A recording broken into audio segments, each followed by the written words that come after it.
Sveiki visi, Rolandas iš Pajūrio. Na kągi, po pertraukos visgi, kad ir kaip būtų darbai, nusprendžiau padaryti įrašą. Pernais metais dariau įrašą tą temą, bet visgi, sakau, šiemet reikia priminti, gal kažkas sugalvos papildyti, gal ta prasme, kad tikrai išbandė. Reikalas toks, kad mūsų protėviai, tikriausiai žinote, švęsdavo, minėdavo per metus pagrinde keturias šventes, keturias datas, kaip čia pasakyti. Tai va, tai buvo, žinoma, trumpiausia metų diena, kada Saulė grįžta, po to ilgiausia metų diena, ką šiais laikais vadina joniniam, nors visiškai tas, žinom, neatitinka tikrovės, nes kadaise, kad išliktų bent tokios šventės, turėjo pervadinti pagal kiek pamenu, pagal katalikiškas tradicijas, nes kitai būtų tas dalykas sunaikintas. Tai va, ir švęsdavo lygiadienius. Pavasario lygį ir rudens lygį.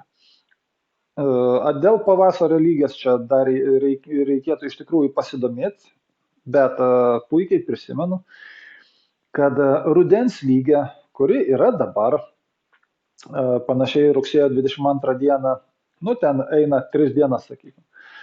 Tai va, rudens lygė ypatinga tuom, kad pagal senąjį kalendorių, pagal mūsų protėvius, tai buvo metų pradžia laikoma, kad vieni metai baigėsi, kiti prasidėjo. Kuom tai dar ypatinga? Ypatinga yra tuom, kad būtent šiomis dienomis mes turime, tai yra mes galime planuoti viską, ką norim nuveikti per metus. Tai žinoma, nereiškia, kad nueisiu krepšį padėsiu, nueisiu tą paimsiu, ten tą. Ne. Imkite esminius dalykus. Vat kaip yra, sakykime, projektas namui ir ten surašyti, sakykime, darbai, kurie turi eiti pirmą, kurie po to eiliškumas. Tai va, lygiai tą patį mes turim daryti, sumastyti, ką iš tikrųjų esminio mes savo gyvenime norim nuveikti per tuos metus. Kažką išmokti, kažką padaryti, kažką suremontuoti, kažką įsigyti, apie tuos dalykus reikia ir pamastyti. Būtent šiomis dienomis. Anksčiau ir aš to nežinodamas dariau klaidą.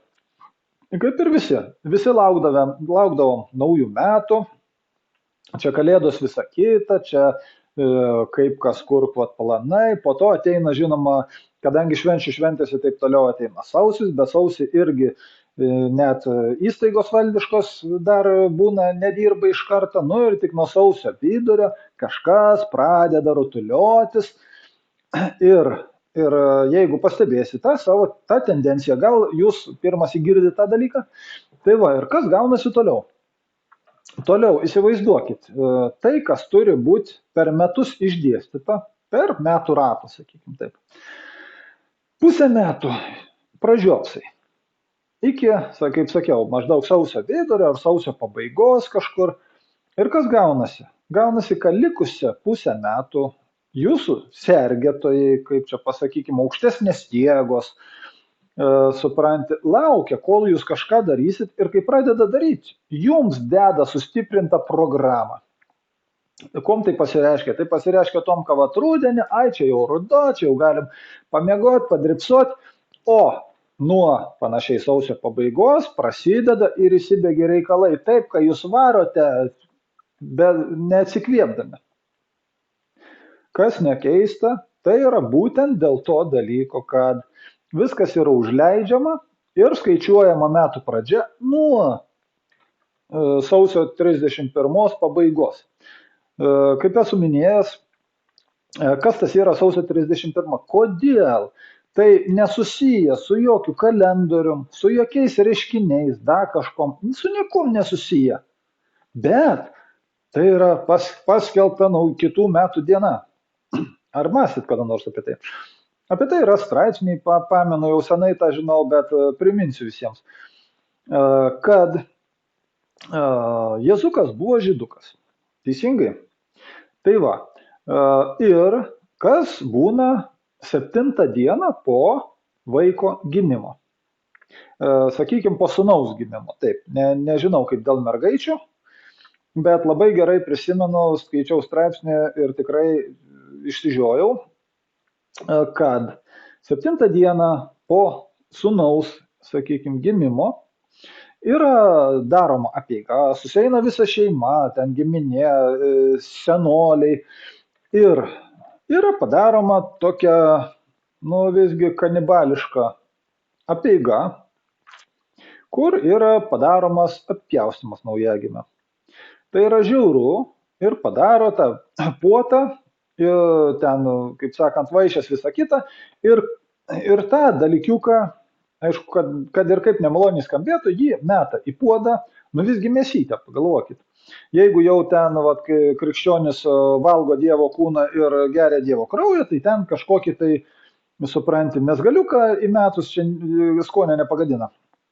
Tai va, ir kam kliūna, kuriam iš senolių kliūna tas skudurėlis, tai skaitosi labai didelė, kad sėkmė, laimė bus ir visa kita, ir jis ten 9 dangui, vienu žodžiu.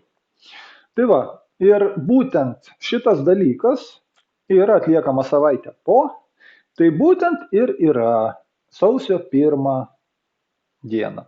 Nuimkim, 25 jau skaitosi savo saulę patikė. Tai va, 25, 26, 27, 8, 9, 30, 31. Tai va, iš 30 per 31 ir visi švenčia.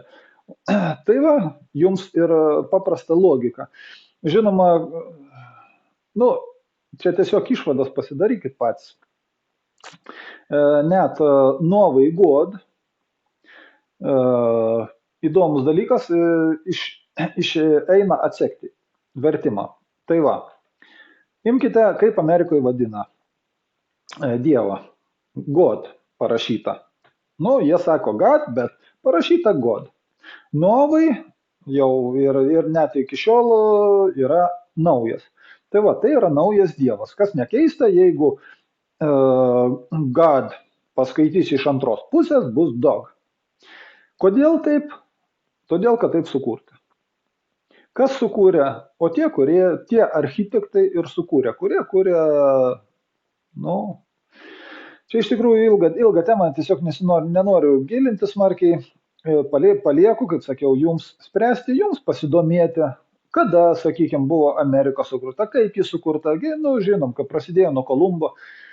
Tai va, ir visa tai, ta vadinama, kodėl sako anglų kalba, jeigu Anglija šneka visai kitaip. Iš čia važiavo ten, tą kalbą kūrė, dakūrė, perkūrė.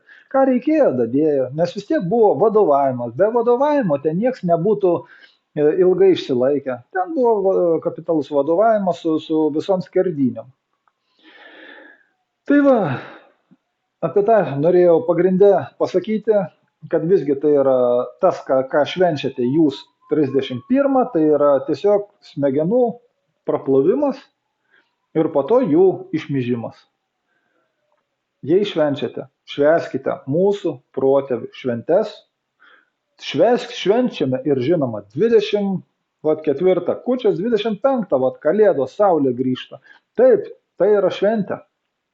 O visi tie primestiniai dalykai, tai yra tas pats, kaip įsakymas iškelti vėliavą. Seimas nusprendė, kad būtent ant šitų dienų, kada prasideda metai, kada yra iš tikrųjų žmonės turi pamastyti, ką, kur, kaip daryti, jie sugalvoja, kad reikia tai paskelbti gedulo dieną ir visgi iškelti vėliavas su juodu kaspinu. Tai va, tokie mano pamastymai šią temą. Nepasiduokit makaronams, nepasiduokit iliuzijoms. Galų gale kaip ir ne vieną sutikau žmogų, ir kaimynas tą patį sako, ir aš tikrai pritariu. Kodėl man turi kažkas vadovauti, kada aš turiu švęsti? O kada gedulą nešioti? Kada galų gale juoktis, o kada žliumti? Kas tokie? Jie ką jau dievais pasiskelbė? Nu, nestebuklas, aišku, pasižiūrėjau vakar mūsų TV LT įrašiuką apie balsavimus, kaip ten kaip kietai yra balsuojama, kaip ten, kaip sakant, jau seimūnai, suprantu. Bet virš seimūnų yra, kaip ten tie, nu tie, kur sėdi ten jau prie vėliavos. Ir kaip jie visiškai ignoruoja pačius seimūnus, kaip daro viskas į savo naudą. Taip pat, lygiai čia tas pats. Kuo daugiau mes pasiduosim viskam, kas ateina iš vakarų, tuo daugiau, atminkit, dūšią parduosit. O be dūšios nebus ir gyvenimo, nebus nieko. Bus vargas. Tai va, tokia, kad ir liūdna nata, šiandien baigiu, nu, oras apniukęs, taip jau yra. Tai va, jei patiko, palaikinkit. Nepatiko, parašykit. Rašykit komentarus. Aišku, prašau, motyvuotus. Ar temą pasiūlykit, ar dar kažką. Nenorit, nu, nenorit, nereikia. Bet tikrai malonu, jeigu atsiranda mąstantys žmonės, kurie visgi įvertina šitą informaciją. Taigi, iki.